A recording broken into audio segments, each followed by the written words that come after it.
لے چلتے ہیں اس وقت ڈاکٹر فردوس عاشق آوان پریس کانفرنس کر رہی ہیں۔ پوائنٹ سکورنگ یا اپنے سیاسی الیکشن کے لیے اگلے الیکشن کے لیے ترجیحات جو ہیں وہ اس حکومت کی تھرڈ پرائورٹی میں آتی ہیں،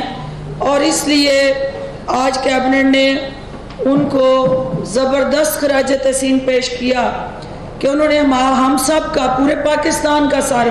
فخر سے بیان کیا، اور وہ پاکستان میں بھی پسے ہوئے طبقے کی بات کرتے ہیں۔ انہوں نے باہر جا کے بھی بین الاقوامی فورم پہ بھی وہ مظلوم کشمیریوں کو اور فلسطینیوں کو نہیں بھولے، وہاں پہ بھی انہوں نے ان کا مقدمہ لڑا، اور اس کے ساتھ ساتھ دنیا کو اور اسپیشلی اقوام عالم میں جو مسلم امہ ہے ان کو یہ باور کرایا کہ ہمارا جو اصل راستہ ہے، جس کی کامیابی کی کنجی سائنس اینڈ ٹیکنالوجی کے ساتھ جڑی تھی، ہم اپنے راستے سے بھٹک گئے ہیں۔ جو ریسرچ تھی، جو علم تھا، جس دین کی بنیاد اقرا پہ رکھی گئی، اور جو ایجوکیشن بیسڈ ہماری آئیڈیالوجی تھی، جس نے دنیا میں سب سے زیادہ سائنسدان مسلمان پیدا ہوئے اور رول کیا دنیا میں، آج وہ ہماری ساکھ کھو گئی ہے۔ اگر دوبارہ ایک دفعہ پھر ہم نے ایز اے مسلم اور اس دین کو ایز اے اسلام دنیا میں ایک دفعہ پھر پروموٹ اور سپورٹ کرنا ہے اور دنیا کے سامنے پریزنٹ کرنا ہے، تو سب سے مؤثر ہتھیار ہمارے پاس ایجوکیشن، سائنس، ٹیکنالوجی اور ریسرچ ہے، اور اس کی طرف ہمیں بڑھنا چاہیے۔ تو کیبنٹ نے ان کی اس سوچ کے ساتھ اظہار یکجہتی کرتے ہوئے انہیں بھرپور اعتماد کا اظہار کیا اور ان کی کاوشوں کو سراہا۔ اس کے علاوہ آج 12 نکاتی ایجنڈا، جس کے اندر مختلف منسٹریز اور ڈپارٹمنٹ کے ہمارے اوورال انیشیٹو تھے، اس میں کچھ دن پہلے ایک بحث جو میڈیا میں چلی ہوئی ہے، اور روز کوئی نہ کوئی سٹوری اس فیصلے کے حوالے سے میڈیا میں پڑھنے کو ملتی ہے یا سننے کو ملتی ہے، اس میں judicial commission, supreme judicial council کو جو ہم ریفرنس کہہ لیں، شکایات کہہ لیں، جو فارورڈ ہوئی ہیں، آج کیبنٹ کو تفصیل سے ان عوامل سے آگاہ کیا گیا۔ وہ تمام حقائق جو تھے جس کی بنیاد پہ وہ سپریم جوڈیشل کونسل کو کمپلینٹ فارورڈ ہوئی، سمری کی شکل میں منسٹر لا نے کیبنٹ کو اپرائز کیا، ان سب حقائق کو شیئر کرنے کے بعد پرائم منسٹر آف پاکستان نے اس ریزالو کو ری ایشور کیا کہ نو ون از ابو دی لا۔ پاکستان تحریک انصاف اس ملک میں یکساں انصاف کی فراہمی کو یقینی بنانے کا مینڈیٹ لے کے آئی ہے، اور دو نہیں ایک پاکستان کے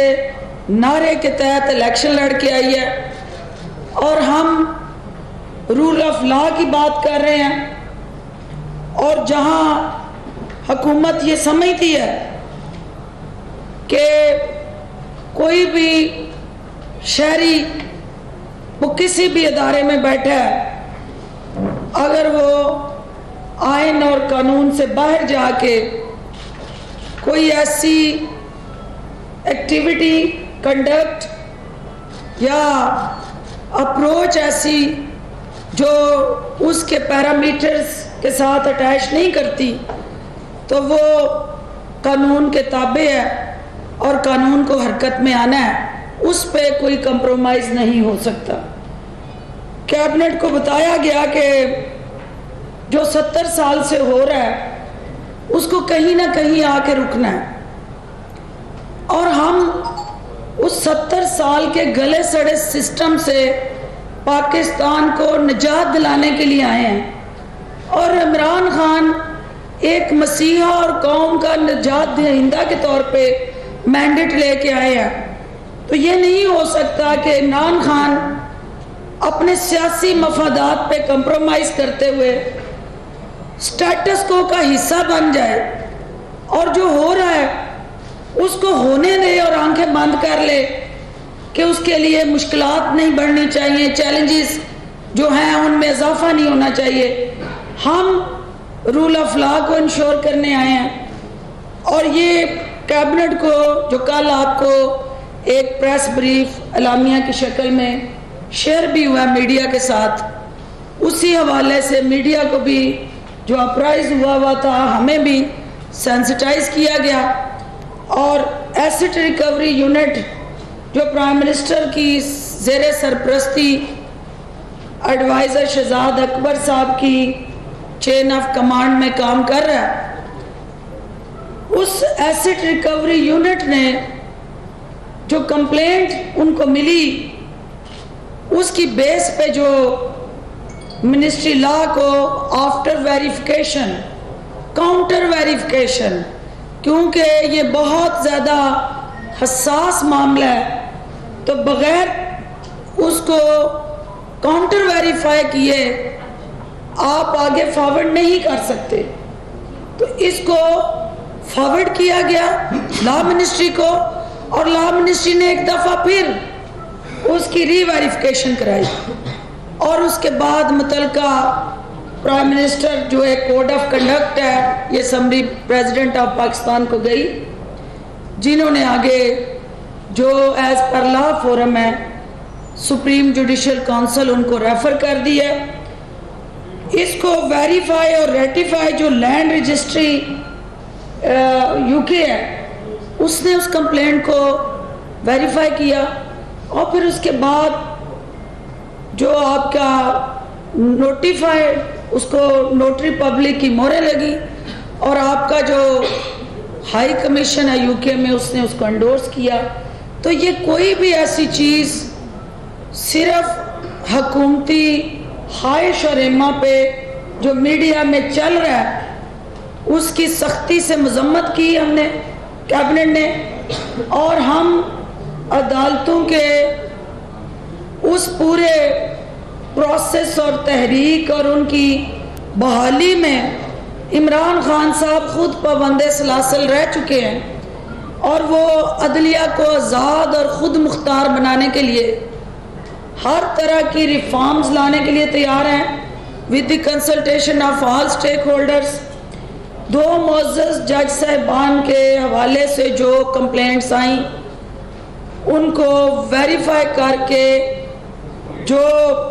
ان کی ٹیکس ریٹرنز اور دیگر ڈاکومنٹیشن اویلیبل تھی گورنمنٹ کو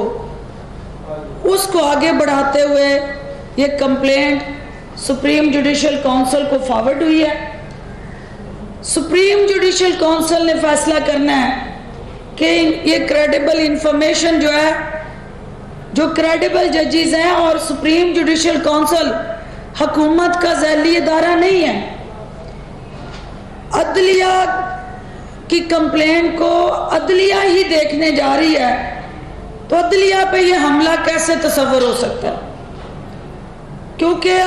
عدلیہ کے اندر بیٹھے جو سپریم جوڈیشل کونسل کے اندر بیٹھے کریڈیبل جج صاحبان ہیں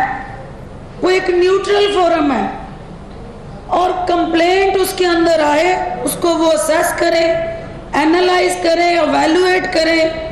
فیکٹ بیس اس پہ ڈیسیژن دے. حکومت ان کے ہر فیصلے کو مانے گی. اور یہ اپوزیشن کا جو واویلا تھا, جو پروپیگنڈا تھا, جو مگرمچھ کے آنسو وہ بہا رہے تھے عدلیہ کی آزادی کے لیے بے چین اور بےتاب ہو کے لندن جیسے صحت افزا مقام سے وہ عدلیہ سے اظہار یکجہتی کر رہے تھے, ان کی آج اس سوچ کو کیبنٹ نے کنڈیم کیا اور آئینی اور جو ہمارے کانسٹیٹیوشنل ایشوز ہیں اس پہ کسی قسم کی سیاست نہیں ہونی چاہیے. اور ہمیں پاکستان کا جو آئین ہے یہ کوئی جس سپریم جوڈیشل کونسل کو بھیجا گیا اور جو کوڈ آف کنڈکٹ اختیار کیا گیا یہ آئینی راستہ عمران خان صاحب نے تجویز نہیں کیا، یہ بھٹو کے آئین سے ہی ہم نے نکالا۔ جو بھٹو کے جالے اور متوالے بے چین ہو رہے ہیں یہ وہیں سے نکالا، بھٹو کے آئین سے۔ وہ کانسٹیٹیوشن راستہ ہے، ہم نے کوئی راستہ ڈیویٹ نہیں کیا اور نہ اس آئینی حدود سے باہر گئے ہیں۔ کیبنٹ نے اس انیشیٹو کو سپورٹ کیا اور اس ریزالو کو پرائم منسٹر کی کہ زیرو ٹالرنس، کسی جگہ بھی کسی ادارے میں بھی کوئی مقدس گائے نہیں، ہمیں یکساں احتساب کا جو کانسیپٹ ہے، جو آئیڈیالوجی ہے عمران خان صاحب کی اور موجودہ حکومت کی، اس کو آگے لے کے چلنا ہے، اور عوام اور پاکستان کے تمام ادارے یہ توقع کرتے ہیں